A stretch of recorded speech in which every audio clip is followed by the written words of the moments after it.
right, good morning, everybody. Welcome to the Developments in Naval Integration panel. I'm very excited to have such a prestigious panel up here and really looking forward to the discussion that we'll be having this morning. So I'm going to keep the introduction of these panelists brief. I want to jump right into the questions. Plan on doing a few rounds of questions between us up here and then make sure that I have plenty of time. Am I going in and out? Make sure that I have plenty of time for audience questions. So it looks like there's a few microphones throughout the room. So please think of some questions while we're up here talking, and I'll announce when it's time to start in with audience Q&A. So first, right next to me, I have Vice Admiral Scott Kahn. He's the Deputy Chief of Naval Operations for Warfighting Requirements and Capabilities. He has several directorates underneath him that look at various warfare areas, and he gets to integrate them all into multi-domain warfare, essentially. He's a naval aviator, been in the Navy, been an aviator since May of '87, done 7 deployments on 5 different aircraft carriers, and most recently led U.S. 3rd Fleet. Next in line, we have Lieutenant General Karsten Heckel. He's the Commanding General of the Marine Corps Combat Development Command and the Deputy Commandant for Development and Integration. As the requirements officer for the Marine Corps, he oversees the Marine Corps Warfighting Lab, Combat Development Directorate, and the Operations Analysis Directorate, all of which have contributed to the 4th Design 2030 effort recently. He most recently commanded 1 MEF. Next down the line, we have Major General Roger Turner, the Director of the Operations Directorate at the Marine Corps' Plans, Policy, and Operations. He enlisted in 1984 and then attended University of Maryland, go Terps, before he was commissioned as an officer. He has experience in the Middle East and the Western Pacific, previous director of the Combat Development Directorate, and most recently commanded the 1st Marine Division. And then at the end of the line here, we have Brigadier General Marcus Annibali. He's the Director of Expeditionary Warfare under Admiral Kahn's. He commissioned in 1991, is also a naval aviator, so you'll see a theme among our panelists. Also has operational experience in the Western Pacific and Middle East. Is a previous director of strategy and plans at PP&O, and he most recently served as Chief of Staff for Naval Striking and Support Forces NATO. So with that, I'm just going to jump right into questions. Maybe we can just go down the line and each of you answer this, but in recent years we've had a slew of documents and concepts come out that have looked to update naval integration, update distributed operations, and really kind of reshape the way the Navy and Marine Corps work with each other and approach global operations, including the CNO's navigation plan, expeditionary advanced base operations, stand-in forces. And I wonder if each of you could just in a few minutes explain how your office has contributed to operationalizing all these concepts and documents. So I could talk for an hour on that, but I'll just hit the high points and maybe tee up some further on questions. Okay, show of hands. Who has read CNO's navigation plan? All right, good. So in that, CNO talks about the 6 Ds. Distance, deception, defense, delivery, decision advantage, and distribution. May have repeated one. But that's how we're going about operationalizing the nav plan. We need more distance in the platforms that we have, in the investments that we're making in the air domain. I can now say with the next generation air dominance, you can see significant resources that are going after that to continue to extend the operational reach of the air wing, as well as MQ-25, again, as a means by which to increase the operational reach, with the MQ-25 being the pathfinder to the future of the air wing of the future. In terms of deception, CNO talked yesterday, I think about electronic warfare. I think about CWIP Block 3 going on our carriers and our DDGs, as well as some of our investments in our counter C5 ISR&T. Defense is getting away from simply metal-on-metal solutions in defending our task forces. Directed energy, lasers, high-power microwaves, leaning into those type of things, that's going to take some time. Distribution is how we put our players on the field. In our unmanned systems, I'll just be very brief, how they are force multipliers across the domains. Delivery is into the N4, how we revive, repair, refuel, rearm, resupply, and the investments we're making in that with next generation logistics ships, keeping the oilers online, the used ships. And then decision advantage. the work that Doug Small is doing out in San Diego with Project Overmatch, and having the Vincent Stripe Group that is deploying with the first min viable product on that effort, and we're receiving very good feedback from the fleet. So I'll stop there for time. Great, thank you. Okay, so first, thanks Megan for doing this.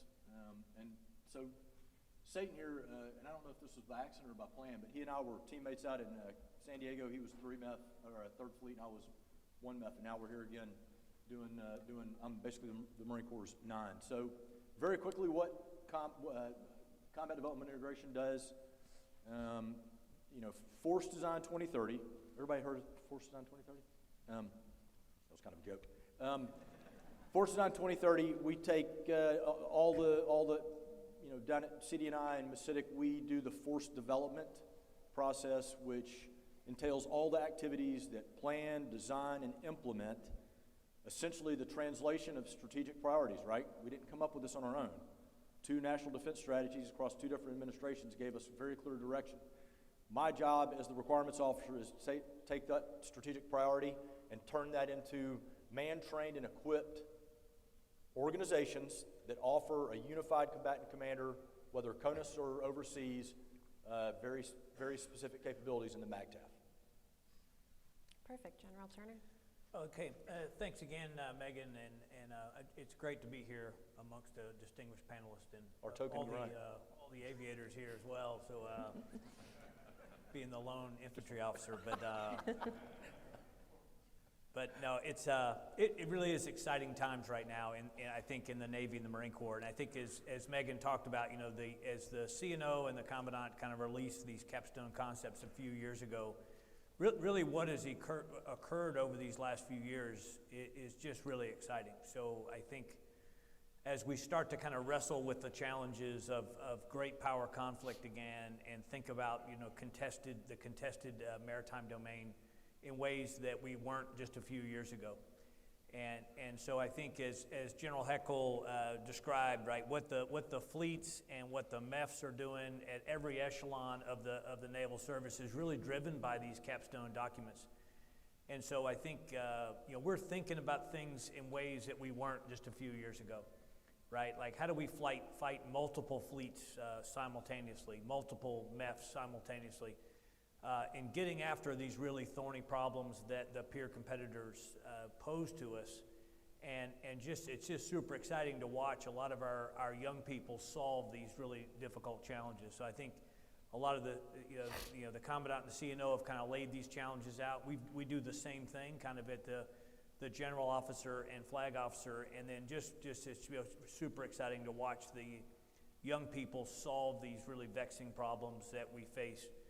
Both material solutions and non-material solutions in ways that is really, really compelling. And I would almost say that the learning curve is so exponential right now that when we do an exercise maybe annually, the previous year's exercise is almost unrecognizable based on the learning that has occurred and the advantage that we're starting to gain, as Admiral Khan was talking about. So it's really.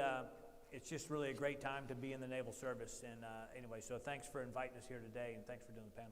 Yeah, thanks, Megan, for hosting this. Thanks to Navy League for putting on CR Space. It's a tremendous forum for everyone to get together, industry, the press, media, et cetera, and tell a story. I've been on this force design journey a little bit since our Commandant got on deck. I had the benefit of being on the initial planning team for force design when he was nominated to be Commandant and approved. And, there, when we were in a small room at CNA headquarters, and I had our guidance to plan the future force aim point of 2030, it was all about enabling the naval campaign forward. That was at the heart and soul of it all, enabling the naval campaign forward. Sea maneuver and sea control, how the stand-in force or seizing key maritime terrain enabled by the right capabilities and the right formations could help assist and bind that naval campaign forward. And then flash forward, I got the great benefit to come here now on the naval staff, working for Admiral Khan. And when I came on deck, the CNO's NAV plan had just been signed last summer. And I combed through that document And there was the call out of linkages there with Force Design 2030. It calls out the stand-in force. It calls out EABO as the concept that helps enable and empower distributed maritime operations.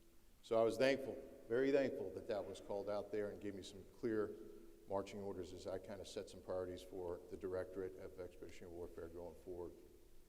One was first and foremost to be the advocate on the Navy staff for the amphibious force at the capacity goal of 31 ships, or the floor of 31 ships, 10 LHA, LHD, 21 LPD, LSD mix. That's called out in the NAV plan as the capacity goal. The law program, which will birth the LSM, or the medium landing ship, that's a chief procurement goal of ours. We're on track for 2025 to procure the first ship, deliver probably in about 28. We'll see how it goes.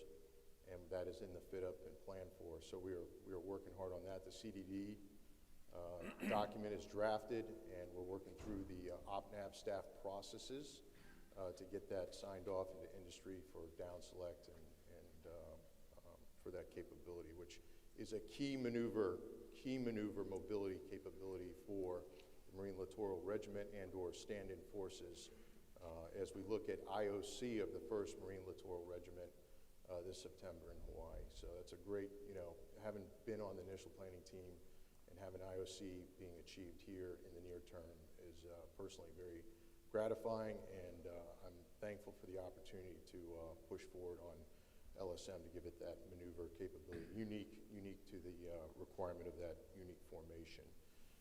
Different from the MU crisis response capabilities that are provided by the traditional ARG.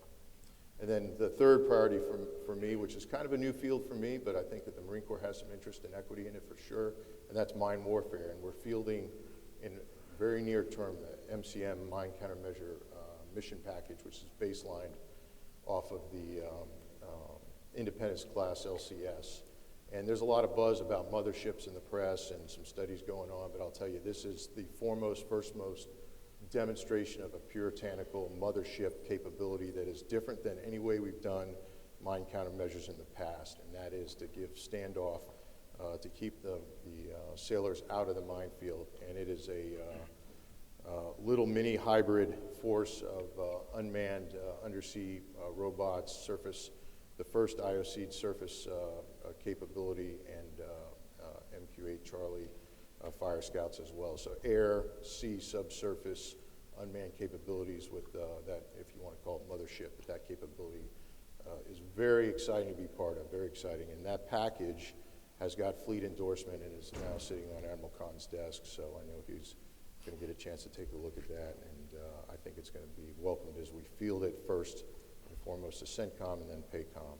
So definitely those are my three kind of priorities, and I think all tie together your question, Megan, which is, what are we doing to implement these foundational concepts and strategies, being the two I talked about, Force Design 2030 and the NAV Plan 2022. Thanks. So just one thing to add, from the landing ship medium, or the medium landing ship, sorry. It will be late to need. All right? But we needed to make sure we got the requirements right. That's number one. And two, in working as a naval team, what are the bridging strategies? Because they can't wait for us to deliver that LSM. We need to start now. And there's, a lot of things in the press that there's disagreement in the Navy and the Marine Corps. No, there is not. We are a team. We're the naval team that's going to have to prevent conflict by being operating forward, credible force, operating forward, building relationships and trust with our allies every single day as part of the naval team. But we need to make sure we got the requirements right, so we have to come up with a bridging strategy, and there is no daylight between us. And I'll just point out, I'm sure everybody tracks in the press, but yesterday, I think, or 2 days ago, it all runs together for me, but the Philippines is looking very promising now, right? I mean, this is, and if you'd asked anybody in this room a year and a half ago that we thought we'd be looking at the Philippines the way we are now, but my point is, you got to be there, right? We can't do that from CONUS. That's why the Marine Corps and the Commandant is pressing so hard to accelerate these capabilities and get them there. Again, if you want to be a real ally and partner, you want to deter and assure allies and partners and deter malign behavior by the CCP, you got to be there, right? So that's our whole issue with why we're pressing so hard. I was going to ask about the landing ship medium later on in the discussion, but let's just jump into that now. Maybe General Heckel, if you want to start, and then Admiral Khan, if you'd like to follow up. We've heard some back and forth, as you referenced, on the requirements. The Marine Corps originally envisioned something a little lower capability, cheaper, that you could buy in numbers. As it went through the requirements process, kind of raised up in terms of survivability and some other capabilities that DoD wanted to see put on that. The Commandant had made a comment recently to the press about coming back around, and I wondered if you could just kind of clarify where those discussions have gone and kind of where they stand right now in terms of cost versus capability and how you're looking at the requirements. Sure. So, and again, to Satan's comment about a team, that we've had meetings. Steroid, Brigadier General Bali here has been involved in all of them. Satan's team, the program office. We've found some pretty good middle ground on recoverability and vulnerability additions that we're going to put to the medium landing ship, LSM, that I think are going to be very helpful. And again, to the discussion, a very large part of the concept initially was low cost, larger numbers, hide in plain sight. We did not want to look like a military vessel, right? We're talking about, in the operating environment, we're talking about the most traversed maritime lanes in the world. We needed to look and sound like other vessels to make it a little more difficult, right? So that was part of it. So I would just tell you that I think the Commandant's point is I think we're coming back around to where the size and correspondingly the cost is where we're looking, where we initially had our sights. Satan, anything additional? No, I think in full agreement. Again, we took the time to get the requirements right. And there was some back and forth, but that's a healthy friction to have those conversations so we don't send mixed signals to industry as we get into contracting, that they understand what the clear requirements are, and then we start leaning into it and delivering those ships. Maybe for General Annabali, obviously there's study contracts out right now with industry, but as you get closer to that 2025 date to prepare to award a construction contract, how are you conveying to industry kind of where you are, what you're looking at, and maybe ensuring that even if there was some delay in going over the requirements, that you can hit the ground running once you get to production? Yeah, we're going through the OPNAV process to set the requirements. There's a very deliberate process, tried and true through OPNAV. With these panels, you go through these boards, 06, flag level, 3-star, that Admiral Khan and General Heckel will chair and make sure the requirements are set. And then it'll go out to industry for final design proposal and concepts. There was previously 5 concept designs sent. One of those shipbuilders has acquired the other, so Bollinger bought BT Halter, but I'm told they're going to still submit 2, so we should have at least 5. It doesn't preclude other shipbuilders from submitting, just because those 5 were selected. You could still come in if you were not part of that original 5 and submit once the CDD is out. I've talked to PEO Ships, Admiral Tom Anderson. He is going to organize an industry engagement once the CDD is signed, because what we found on these tours of the Gulf Coast shipyards and others is that when you talk to the engineers and you get in a conversation with them and they want to know why, obviously they have some very innovative ways that they can understand the why to the requirement. And there's always, these documents are very thick, but if you can just get in front of them and engage and tell them what we're thinking, they may be able to mitigate our concerns. It may be, span from survivability or a concept of operations that we were just talking about, other ways that they think that they can mitigate those concerns or requirements, and then those engagements are key. So we're going to try to set that up after the CDD is signed, and PO Ships is going to lead that and make sure it's a fair opportunity for all the industries to engage and get us the best product we can, the best warfighting capability we can Good. And General Turner, just on the operational side, the first prototype of a stern landing vessel has been delivered, has a ramp welded onto the back of it, some other things to make it a little more representative of what might eventually hit the fleet. What are you looking for in terms of operational units starting to work with that and experiment with it? That way the operators are ready to hit the ground running in 2028 when the first one's delivered. Yeah, thanks, Megan. I think if I could just kind of take just a snapshot of kind of what's going on right now, and kind of just to kind of make folks understand kind of what we're doing with the stand-in force, and then kind of how that mixes with the amphibious capabilities, and really the blending of the two. And I think it'll kind of lead back to the kind of the question you asked about stern landing vessel. But you know, right now we just completed Iron Fist with for the first time actually in Japan with 31st MEU, and as you kind of work south from there, exercise Balakatan is getting ready to start in the Philippines now, and then as you continue south, you have MRF-D. The MRF-D MAGTF is in place in Darwin as we speak. And then for the first time in 22 years, a SoCal-based MEU-ARG stayed in the Indo-PACOM for its entire deployment. So they've been between Singapore, Sri Lanka, down at Timor-Leste, over South China Sea. They just finished Shenyang in Korea and are now going to participate in exercise Balakatan. And so really really our posture kind of west of the international date line, both in the stand-in force and in the amphibious forces, is compared to what it was a couple of years ago is just way different. And two things are really driving that, right? The strategy is driving that, but probably more importantly is really the bad behavior of the PRC, and that they are basically frightening everybody in the region with their behavior and alike. So the allies and partners are thirsty for American security partners, and they looking to build trust and capabilities integrated with our capabilities.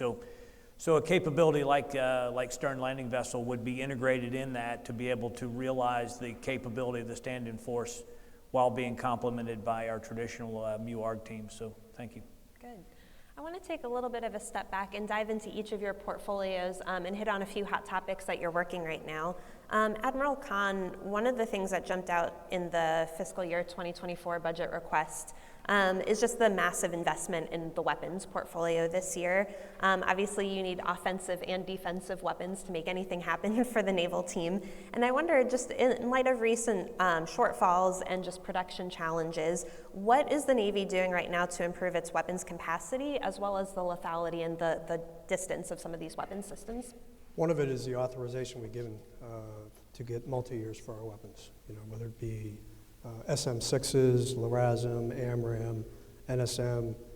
We're building Mark 48 torpedoes for the first time in 25 years. Think about that. And those multi-year is giving a clear set of headlights to our industry partners, whereby which they can make some of their dollars in investments to increase the capacity of in our industrial base. So we have the money to buy to the max capacity, and where we think we need more capacity, we're making investments to improve those industrial base, as well as continuing to modernize those weapons so that they are the most lethal weapons that we can put in the hands of our warfighters.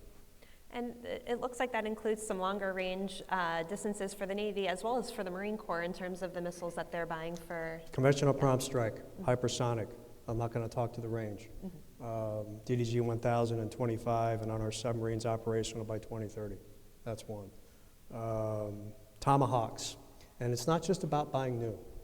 It's about recertifying the weapons we already own and making sure we have the right investments in place to recertify those weapons at the rate and capacity that we need them. I'm thinking SM-2s, I'm thinking Tomahawks, among other things, and I'm thinking Maritime Strike Tomahawk, which will deliver in 25. So those are I'll stop there for time, but I think those are all important. Capable ships without munitions has a lethality of 0. Same with aircraft, same with submarines.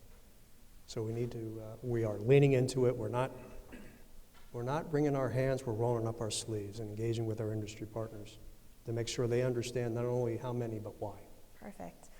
General Heckel, your command, largely through the Warfighting Lab, conducts significant experimentation on technologies, concepts, formations, and I wondered if you could just give us a snapshot of what your focus areas are right now with experimentation, and maybe some things that we could see hitting the fleet soon as it makes its way through that testing and experimentation pipeline. Sure, so that's another one that we could talk on for 2 hours. The Warfighting Lab, being led by Brigadier General Kyle Ellison, is doing some amazing things. We're riding those folks pretty hard right now, but it's just got to be done. But we're all things unmanned. I'll simply leave it at that. All things unmanned. And as Satan alluded to in his opening comments, this unmanned thing is a game changer. I would also tell you that I had a friend of mine coin this, the 21st century version of the machine gun is robotics.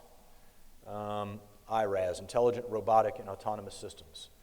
So we're into all of that right now. And I will just say that the other part that we're working on very hard is the connected piece, right? So the sense, countersense, make sense is a big part of that. And as you know, Project Overmatch, Project Convergence was joint. This last one we did was included allies and partners. I'll leave it at that. Really amazing capabilities, but there's so much room and space to exploit there right now, and we're moving out on it. And I will simply say the Marine Corps Wargaming Center that we're going to open down in Quantico soon, getting a lot of interest, putting a plug out there for everybody. I've had the J7 come down, Lieutenant General Anderson, and that is going to be a one-of-a-kind thing. It is going to be cross domains, and the engine that's going to run this thing, Pioneer, is going to be phenomenal. And we look for that to start happening next year. Good. The only thing I would add is neither of us are experimenting for experimentation's sake. It has to be tied to a purpose, otherwise it's simply activity. And we're looking to drive outcomes. The way I look at some of these unmanned systems, I'm just a simple fighter pilot, and in my career I had the privilege of carrying a lot of these smart weapons and be able to deploy some of these smart weapons. Well, I'm here to tell you, not one of them was very smart. They were obedient. They did what they were told to do. And when I look at some of these unmanned challenges that we have, the lens by which I look at it is how are we going to understand the obedience of those weapon systems to do the things that we're asking to do. And that'll continue to mature over time. And until we can convince ourselves the level of autonomy that we have, the obedience in firing weapons, it's probably going to have to be tied or tethered to a crewed platform. Perfect. General Turner, it's been 3 years since we've gotten Force Design 2030. Much was made early on about divestments from the Marine Corps, and since then we've heard a lot about investments in new technology. But 3 years in, could you give us an idea of how training and real-world operations are actually different than they were 3 years ago? Yeah, no, thanks for that. I think obviously what Force Design featured, I think a lot of was kind of the Marine Littoral Regiment, and that was kind of one of the feature points of that to kind of enable the stand-in force. And so, we're moving towards the initial operating capability of 3rd MLR in Hawaii. I was able to go out and see their certification exercise in California just a few weeks ago. And so that formation, as we've built it and experimented with it and improved its capabilities to conduct air domain awareness, maritime domain awareness, land domain awareness, and be able to strike targets in the maritime, in the air is pretty impressive. But probably more impressive, I think, is that not only the MLR is able to do that, but really most all of our formations now have kind of taken this on, kind of to what I discussed earlier, because as the Commandant and CNO kind of laid this vision out, Marines and sailors have just kind of moved out with this. So I would say that the MLR's capabilities to do the things I described is there, but really our capability in almost all of our formations across the MEFs and the fleets and then down echelon is also there. And as I described before, that learning curve is really exponential. And so we've just learned a lot with our kind of Navy Marine Corps team working together to solve these problems. So I think not only we talk a lot about the MLR being initial operating capability, but the fleets and the MEFs right now have tremendous capability to do the things that are described in the force design documents just a few years ago. So, Megan, I mean, force design has been as much about modernization as it has been about anything else, right? And it's not just modernizing, equipment and things. It's how we recruit and retain people. It's our talent management. It's our recruiting processes and stuff. So it's all and modernization across the enterprise is a rising tide. It floats all boats. General Turner, you mentioned early on that as you look at annual exercises, each iteration is just unrecognizable from previous ones. I mean, it sounds like it's really a mentality shift among the Marines as they approach objectives in new ways. Could you just give us a snapshot of what you meant by that with each iteration kind of looking so different now?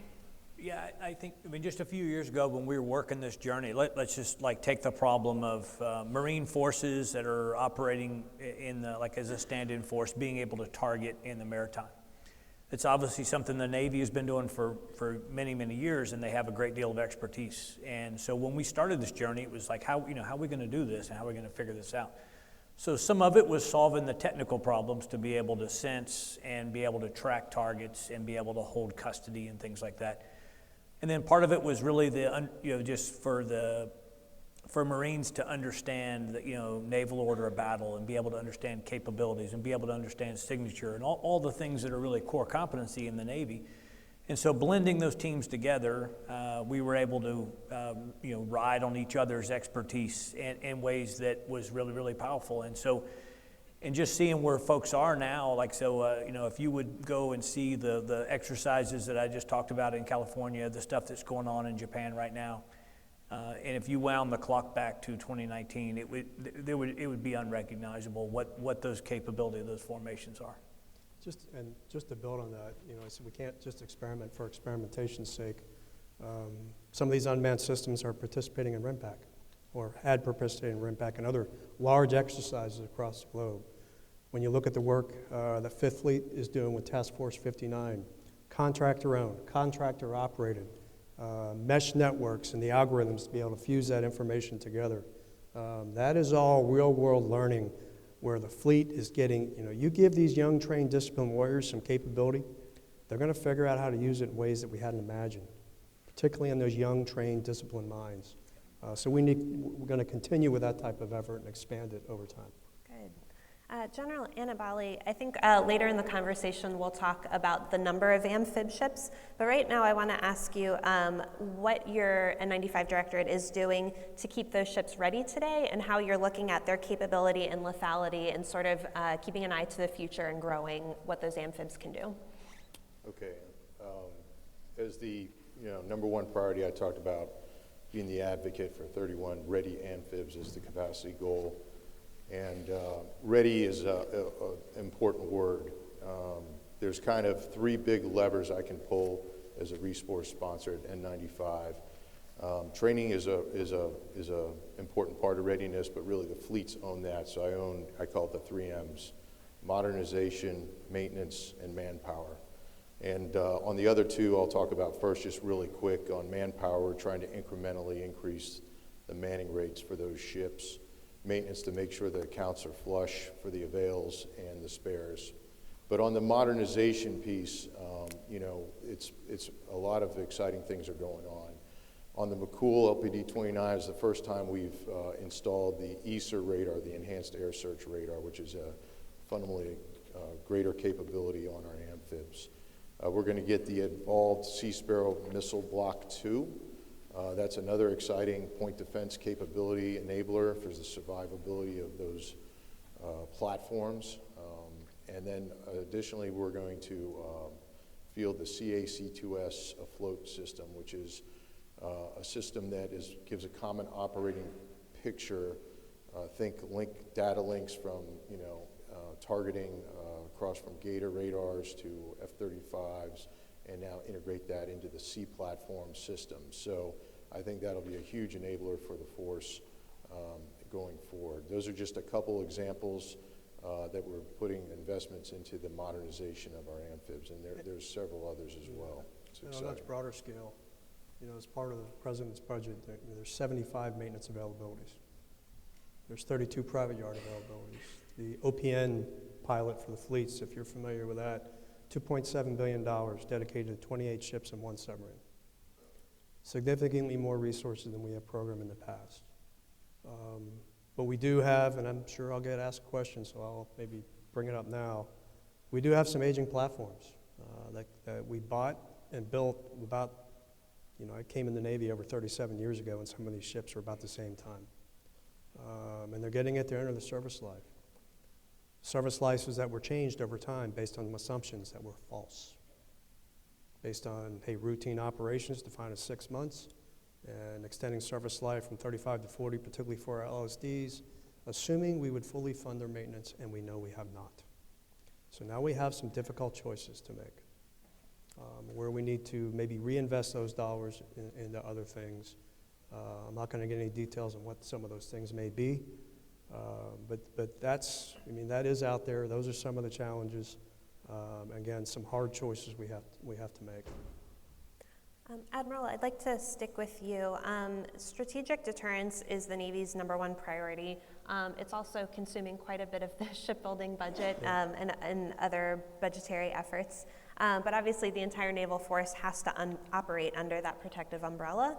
And I wondered if you could just talk a little bit about what the Navy is doing, not just with the Columbia submarine, but across the entire strategic deterrence portfolio, and how that's affecting other aspects of the naval force. No, that's a great question. I mean, Columbia is our '1 priority. And right now, we're still on time. We've eaten into some margin, but we are still on time to deliver that ship in 27 and operational by FY30. But it's not just about Columbia. It's about TACAMO. Take charge and move out. And this budget lays in the funds to recapitalize that aging platform. It's NC3 and the investments we need to make in that. And it's D5LE2, the weapons system and the weapons in and of themselves. And those are all converging around the same need date, all pressurizing some of our modernization efforts. But as the CNO said, we're not going to buy a larger force than we can afford. And as we get more pressure because of making those investments to the most survivable leg of the strategic triad, again, that'll again drive some choices that we have to make. Okay, good. General Heckel, we already covered LSM, which is what I was going to ask you about next, so I'm going to throw a surprise question at you. You mentioned the Philippines earlier and just sort of the force laydown that we're looking at. And I wonder, obviously, you have sort of an experimentation portfolio laid out. You have your acquisitions that you're eyeing. But as the operating environment changes, how is that affecting kind of how you approach your job as you see things change in the Pacific? So, and I'll let Roger wants to chime in after this, but so the Marine Corps Warfighting Lab, again, there's not an exercise that occurs in the United States Marine Corps that the Warfighting Lab isn't involved in it. Mm-hmm. We learn, this is the campaign of learning, if you will, of how this operates. When we field systems, when we field equipment or capabilities, we stay engaged with the fleet, because there's nothing better than a fleet exercise, right? And I just keep, the thing that kept popping into my head is what I watched Roger Turner do at the Blue Diamond with Steel Knight. If you just took Steel Knight alone, how that has changed, right, over the years. So that's how we stay involved, and how so that feedback mechanism is primarily through the Warfighting Lab. But quite frankly, the CDD,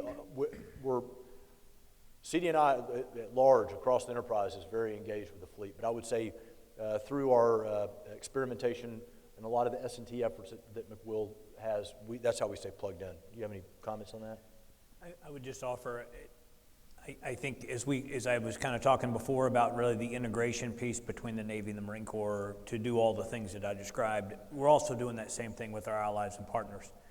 And so leveraging ally and partner capabilities and being able to share information across domain with the joint force and then combined team, that's just really powerful. And then our ability to make decisions at low echelons, we think that is going to be one of our key competitive advantages if we were to go to conflict. So that's really what we're after, leveraging it, especially with partners and allies. Okay. General Turner, I'll stick with you. The Amphibious Ready Group and Marine Expeditionary Unit team is the most visible example of naval integration, but I wondered if you could discuss how that team is evolving to keep up with higher level threats when you start looking at contested environments with maybe gray zone operations. How is that ARGMU team looking at a more complicated environment to operate in?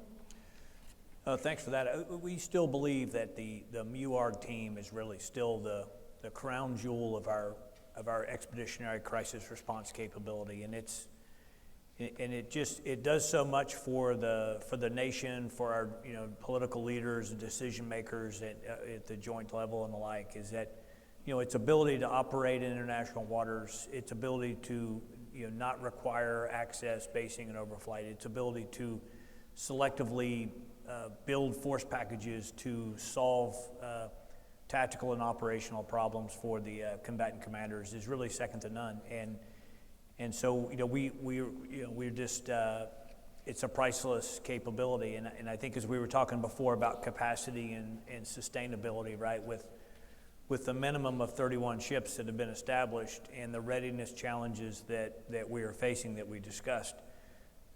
Really the confluence between capacity and readiness has pinched that capability in ways that are really not helpful. So we have capacity to do more, and really it's a matter of the investments we make in both readiness and capacity are super important to that capability.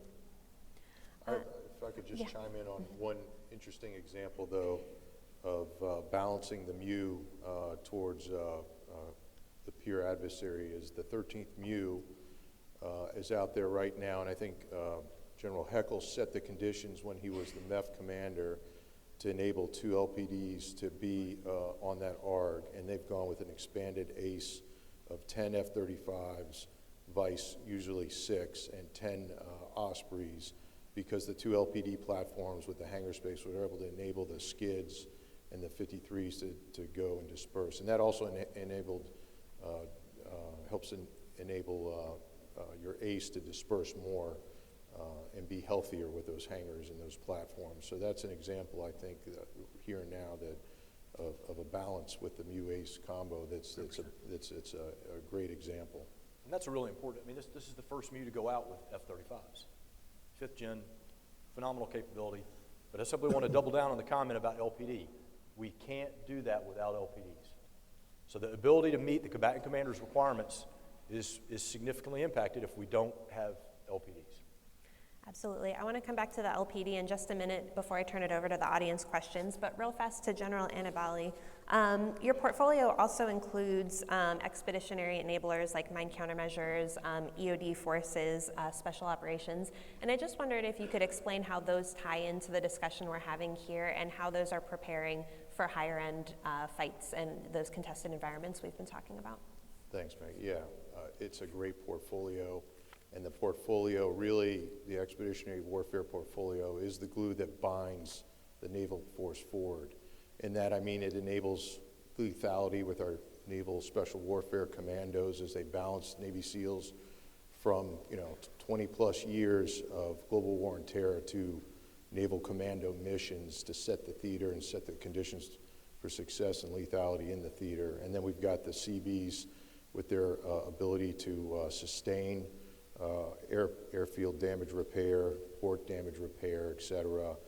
And then we've got our expeditionary reload capability. We're standing up new expeditionary reload companies to be able to load VLS cells and tubes as we do these multi-year procurements, increase our magazine depth. This will give us a great new capability to be able to reload forward, whether it's in a port that's not a giant port that's a traditional Navy base, or maybe in a protected bay or coastline area, et cetera. So those are exciting new capabilities that the expeditionary warfare portfolio really brings to bear for the naval campaign forward. So that it's pretty impressive, and there's a lot going on. Each one of these teams that I've just talked about, whether it's EOD, and I already talked a little bit about mine warfare, or it's the Navy SEALs, they're all going through their own little silos of force design as well, and new capabilities are coming online and new missions not necessarily new, but re-embracing some of the missions in new ways as we face peer competition. Good. We have a microphone here in the middle if folks want to start making their way. I want to ask just on one last topic before we turn over to the audience. Obviously, there's been a lot of discussion about the San Antonio class LPD line recently, what the design needs to be going forward, what the timing of that procurement needs to be going forward. And from the Navy, we're kind of hearing support to keep the ship program on 2-year centers to try to get to a multi-year procurement strategy. But we're also hearing talk about this strategic pause.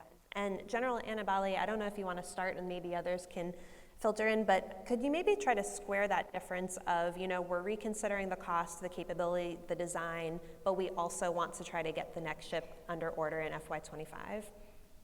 I'll start. Oh, Sure, okay. yes, sir. Number one, I'm all about driving out cost in everything we do. And part of this capability cost analysis that is underway, we'll see where it goes, but we can't change the warfighting requirement. We can't just change the design of the ship because it costs less, if it can't execute the mission that the combatant commander needs to execute. That's number one. 2-year studies, the last LPD was in 23. The next LPD, if we stay on a 2-year center, would be 25. And part of the study, as well as the Battle Force Assessment Report that will be out in the June timeframe, will help inform what that force structure looks like that is tied directly to the 2022 National Defense Strategy.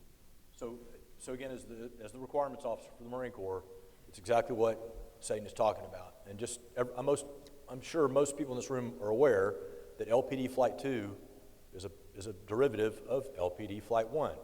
We drove out costs. We're done.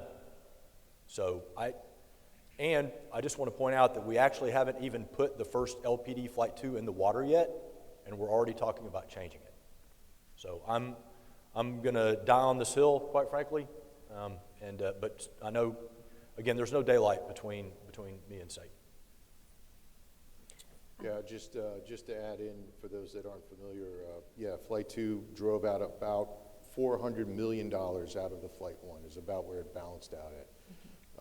We just got another LPD 32 on contract. I think it came in just shy of $1.3 billion.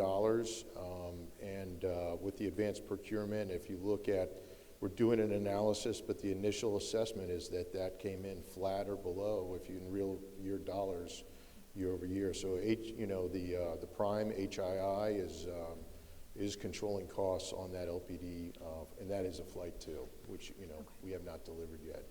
So we're in support. We're lockstep with OSD Cape, DASN ships, CD&I, to take another look at this thing, but requirements will be defended.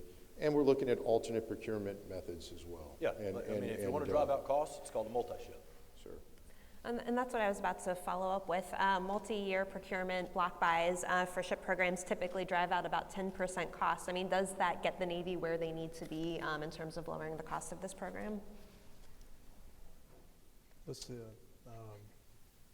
a fair question. We just need to understand what that multi-ship costs. But again, as a warfighting requirements guy, not a acquire person, if you will, from the RDA's perspective, if we're going to impose risk, we better, by God, understand what that is.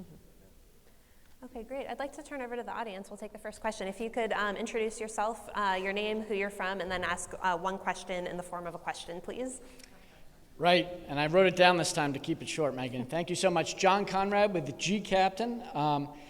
In the Senate hearing, CNO Gilday said joint operation is key, and Commandant Berger said logistics, logistics, logistics. General, in the last few months, I'm hearing from my fellow merchant Marine captains around the world that your Marines at all levels are reaching out to learn about sea left, offshore construction, tanker ops, replenishment for the first time ever. But how do we learn to protect our ships and learn from you, communicate with MLRs operating gray zones, and not just us, but there is a naval force of over 150,000 college-educated ship officers and 200,000 enlisted working in every port, in every ocean, in every Chinese shipyard.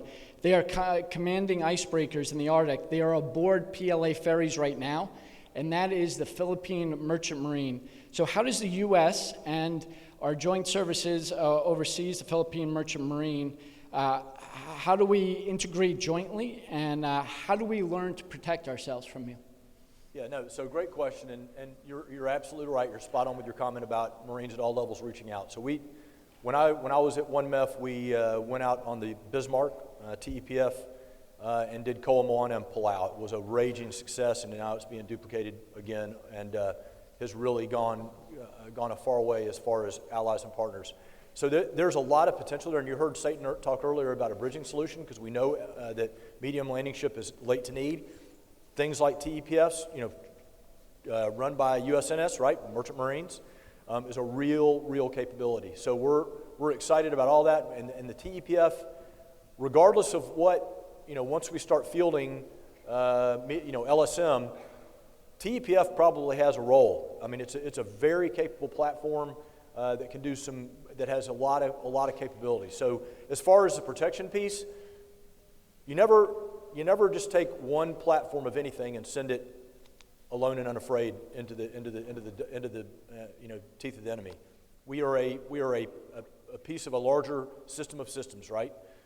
And so the way that would operate, we operate as ESGs, we operate as CSGs, and no different for Merchant Marines and those vessels as well. But I think you really hit on a big part, and that's the opportunity that is out there with allies and partners, particularly from the Merchant Marine perspective. The only thing I'd add is, we got 6 oilers in the budget. We have 3 next-generation logistics ships. And the importance of that, if you think about Amazon or FedEx, if they have to deliver everything but by an 18-wheeler, they couldn't get the product to their customer. So the NGLS is a smaller, we need more of them, more hub and spoke, more spokes as part of the hub. We have the authorization to buy 2 used ships per year. We're going to continue down that path, and as well as, we have to continue those type of efforts because logistics will be critical. Thank you, sir, and please visit the Philippine Merchant Marine Academy when you're over there. Sir, go ahead. All right, thank you. I'll try to be very concise. Francis Spencer, Philadelphia Gear. And for Vice Admiral Khan and Lieutenant General Heckel, I know you're aware that the National Commission on the Future of the U.S. Navy is due to have nominations announced and will be impaneled soon. Their report is due in the middle of 2024. And my question is, does the Department of the Navy have an engagement strategy with the future National Commission on the Future of the Navy? Will you communicate in any different way than you do on regular committee congressional testimony? I'm aware of the work that's ongoing. I personally am not involved at this point. Do you have anything on this? No. And I had a hard time hearing you again. I know there is a review of the Navy that won't be out until 24. Is that what you're referring to? Yeah, I'm sorry. Perhaps I wasn't close enough to the microphone. My basic question was, for the testimony, presuming there is some, for the National Commission on the Future of the U.S. Navy, does the Department of the Navy have any different engagement strategy as compared to a congressional testimony before HASC or SASC? I would say that the Navy's vision right now is captured in CNO's NAV plan. But as a professional, we invite scrutiny. And any independent body that looks in terms of our path and wants to grade our homework, I'm all in. Okay. Thank you, sir. Okay, sir, go ahead. Good morning. Paul Weaver, Northrop Grumman. Questions for Admiral Khan, General Heckel. Distributed operations places attention across all warfighting functions, not just in service capability development, but in the integration of those capabilities across the naval services. Dovetails off a comment from the opening panel. General Berger talked about overclassification, over-compartmentalization of these capabilities and the information. The military strategy is a buy with and through strategy. Navy, it's not just Navy and Marine, United States Navy and Marine Corps integration that's going to be needed to be successful. how are we going to overcome the challenges with integrating our partners and allies that are vital in those forward areas, that live in those contested spaces, that enable operational logistics and the delivery of lethal capabilities in the future? I would start by the fact that we're out there today, building those relationships and trust and operating together at the task force level and below is part of that answer in terms of forces that are either in the Pacific, in the Mediterranean, in the Baltic, in the case of some of our ARGs last summer, I believe. So number one, the fact that the naval force is out there day in and day out working with our allies, partners, and friends is part of the solution, understanding how our networks are designed, how we architect those networks to have the interface or integration. And distributed maritime operations is how you integrate the force, how you distribute the force, and how we maneuver for the force. It's about the operational art of the equipment that we have to do the things that we need to do in a time and place of our choosing. No, I would everything, second everything Satan said. I just think, and to my earlier comment about, you got to be there, right? You're not going to do this from CONUS.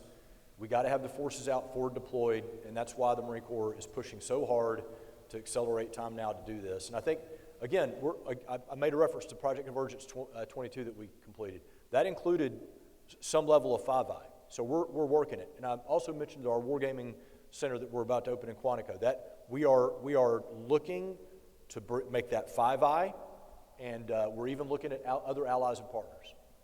And part of this is just behavior. Because I know there's people that wore the uniform that put no form on something without a second thought. We have to stop doing that because the vast majority of the people are not authorized to put that classification on.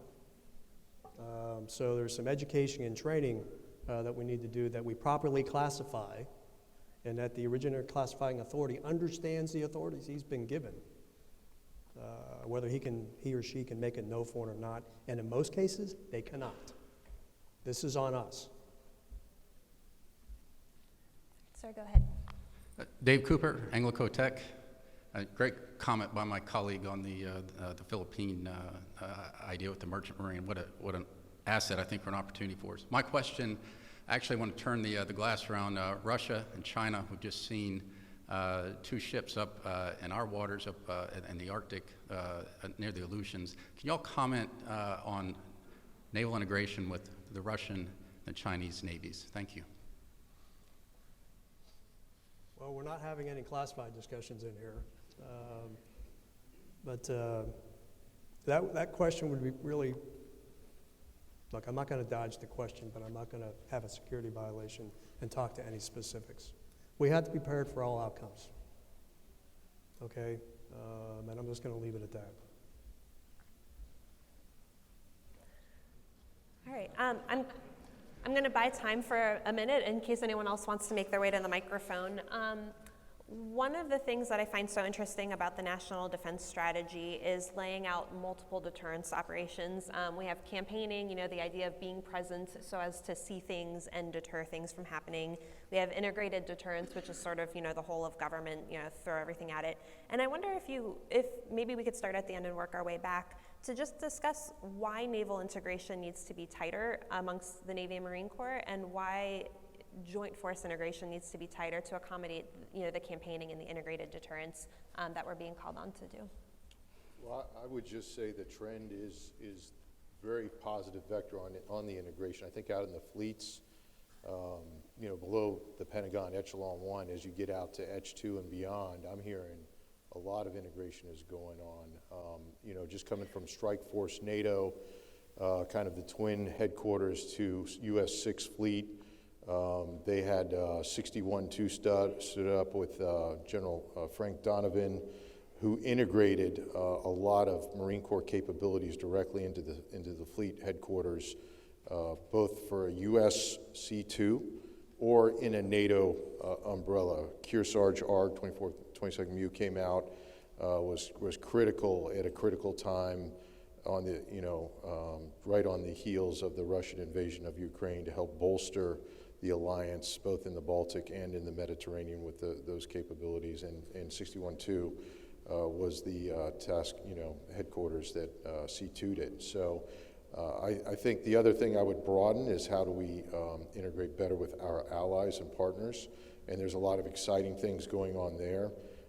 We just got back from Bahrain, where we had a UK staff talks under the guise of Task Force 52, which is a combined Marine mine countermeasures task group that's both the U.S. and U.K. staff, and we came to some really good agreements on ways forward when I was talking about our mine countermeasure concepts of standoff and the capabilities that we're putting against that to develop those with the UK and leverage the AUKUS umbrella of clearances to help drive down the classification problems we were talking about. So there's a lot of exciting things going on, I think, forward, you know, as you get outside the Beltway and into the fleets and beyond. And I would just echo, you know, just hammer home the partners and allies piece is really also, I think, in a positive vector, and there's a lot of great things going on. Would anybody else like to make any final comments on this? I would just offer that I think our partners and allies is one of our key competitive advantages against the peer competitor challenges that we face. And so our ability to bring that together, our ability to fight as a joint force, our ability to fight as a combined Navy Marine Corps team at echelon is probably one of our critical competitive advantages, and we need to take full advantage of it. Sir Admiral, would you like to make the final remark? I would. You know, part of the integration trying to integrate between the space domain, the air domain, the surface domain, the subsurface domain, the cyber domain, there's one domain that we take for granted at times that ties it all together, and that's the human domain, our people. One of our most asymmetric advantages that we have and that we need to continue to develop and give them the knowledge, skills, and experience to do what they're going to be doing in combat. All right, that's what I owe the warfighters. And part of that is through our live virtual constructed investments. That at a very high classification level, we can put these warfighters in an operational environment, and it's not just aviators and surface warfare officers, to be able to see scenarios that we couldn't show them before, to be able to see things in training before they see them in combat. Because when you see something for the first time, you pause. And when people pause in combat, people die. So it's not just about the equipment that we're procuring. It has to be also about our people and the investments we're making and ensure that they're going to have the skills they need to do the task at the level of proficiency they're going to need to do it. And it's also about the quality of life investments that we have to make. We're all in a competition for talent to recruit and retain. So it's about the warfighting piece, yes. But it's also about the quality of life investments that we must make if we want to keep these warfighters in the force. I think that's a perfect place to end it. I'd really like to thank all four of my panelists for being here, and thank you to the Navy League for hosting this panel. I think it's been a great discussion. Thank you, Megan. Good job. Thank you.